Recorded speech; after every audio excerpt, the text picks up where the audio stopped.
Hello and welcome to lesson 8.2 in our notes.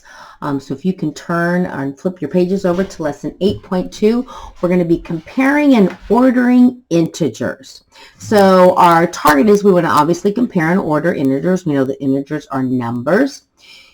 We are going to explain how to determine which of two integers is greater. We are going to order a set of integers from least to greatest.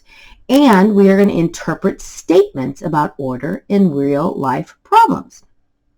All right, so the thing that's going to be very important, and if you have a highlighter, you can highlight this. We are going to recall that on a horizontal number line, number lines to the left are less than numbers to the right.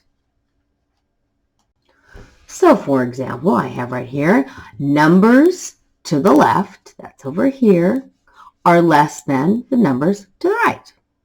Okay, then it says numbers to the right are greater than numbers to the left.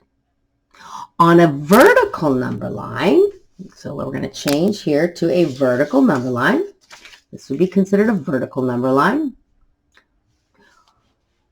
On a vertical number line, numbers below, that's these down here, are less than the numbers above. Numbers above are greater than the numbers below. Okay, so we have to remember the difference between a vertical number line and a horizontal number line. Vertical number lines, positives go on the top, and on our horizontal number line, positive numbers go to the right. All right, so we're going to actually compare integers. We're going to compare a positive 2 and a negative 6. Well, obviously, if we look here on my number line, positive 2 is right here, and negative 6 is right here. Positive 2 is furthest to the right, so it is larger than negative 6. So we would write 2 is greater than negative 6. If we compare negative 5 and negative 3, we're talking about two numbers that are very close together. Here's negative 5. And here's negative 3, where my hands are. So we're not going to look at the circles. Negative 5 and negative 3. Let's see. Well, negative 3 is closer to the right than negative 5. So negative 3 would be our larger number. So negative 5 is less than negative 3. Okay. Go ahead and see if you can do less than or greater than for problems 1, 2, and 3. I will hold off for a second while you do that.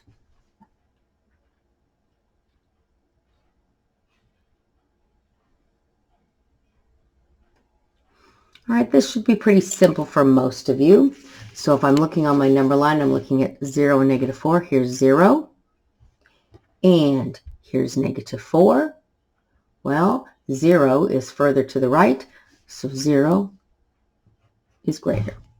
Negative 5 and positive 5, well, we learned the other lesson that these are opposites. 5 is obviously the larger one, so negative 5 would be less than. And negative 8 and negative 7, they are right here next to each other. Negative 8 and negative 7. Negative 7 is further to the right, so this one's larger, which means negative 8 would be considered less than. All right, so the next thing we're going to do is we actually are going to put integers in order.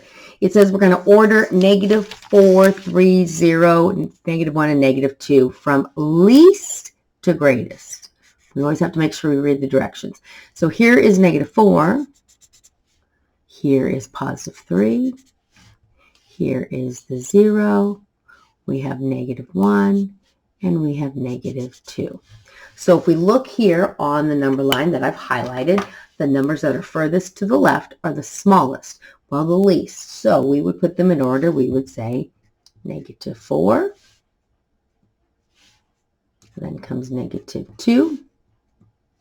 Then comes negative 1, 0, and finally positive 3. Positive numbers will always be larger than negative numbers. All right.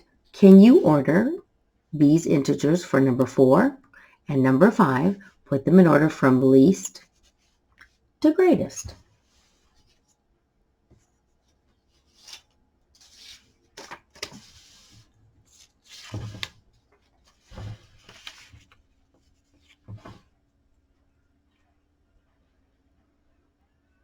right, so I put a new number line up here for us to look at. Obviously, the smaller numbers are going to be my negatives, and there's a negative, and there's a negative. So negative 3 is the furthest here to the left, so negative 3. Then would be negative 2 and negative 1. Now I have two positive numbers. The smallest of them would be positive 1 and positive 3. All right, let's check over here. Let's see, we have two negative numbers again. Remember, negative numbers are always the smallest. We just looked at these two up here on number 3. We found out that negative 8 is obviously the smallest. And then negative 7. And then obviously out of the positive numbers, I have 1 is smaller than 4, which is smaller than 6. All right, let's move down to our next example. Example 3 says reasoning with integers. A number is greater than negative 8 and less than 0. What is the greatest possible integer value? Well, the easiest thing for us to do would probably be to look at our number line to make sure we're correct. So we said number is greater than negative 8. Well, here's negative 8. So we know it's greater. And a number is less than 0. Well, here's 0. So we're talking about something in between here, but we want to know what is the greatest possible integer. Well, here's negative 10. That doesn't work because that's not greater than negative 8. Negative 7 is right here. Let's look at negative 1 is right here. And positive 2 is right here.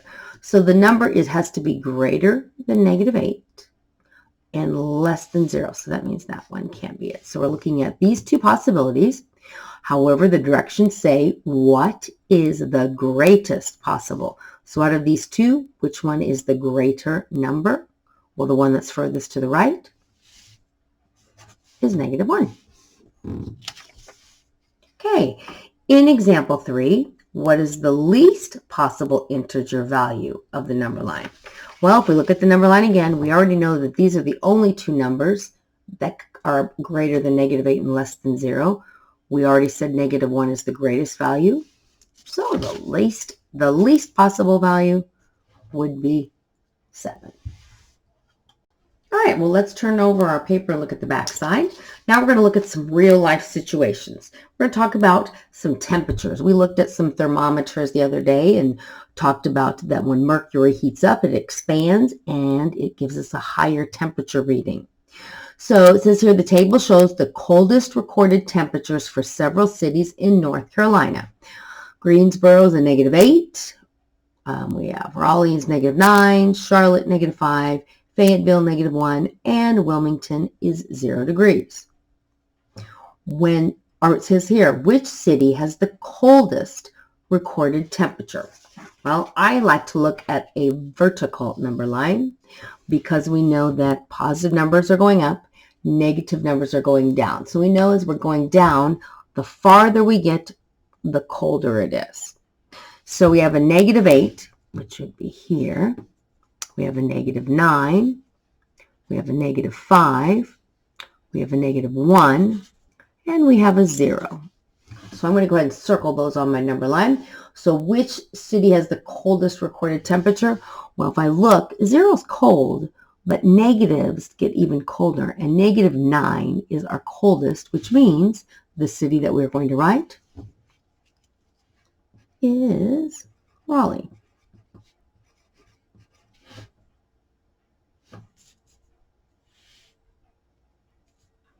Question B, has a negative Fahrenheit temperature ever been recorded in Wilmington? And explain. Well, if we look up here, it says the table shows the coldest recorded temperatures. And so in Wilmington, the coldest temperature that it ever was 0. That's the coldest. So has a negative temperature ever been recorded? The answer would be no. And our reason would be, if we explain, our reason would be No, because 0 is greater than any negative number.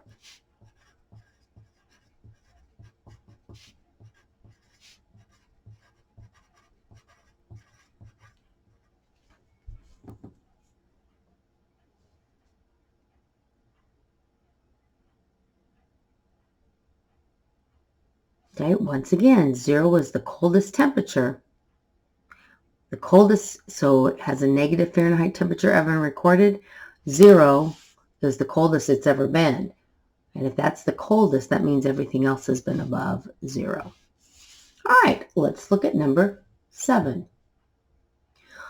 The freezing temperature of nitrogen is negative 210 degrees Celsius. And the freezing temperature of oxygen is negative 219 degrees Celsius. A container of nitrogen and a container of oxygen are both cooled to negative 215 degrees Celsius. Do the contents of each container freeze? So I'm going to make over here on the right side a little number line. This is our vertical number line. I have 3 numbers I'm going to look at. Now if 0 was up here and I'm going down with my negatives, negative 1, negative 2, negative 3, and negative 4, I'm going to have to keep going until I get to negative 200s. The first number I would come to is negative 210. So let's put a little slash here and say negative 210. As I keep counting, I'm eventually going to get to negative 215, negative, and I'm going to get to negative 219. 210 is my nitrogen when it freezes, and 219 is when oxygen freezes.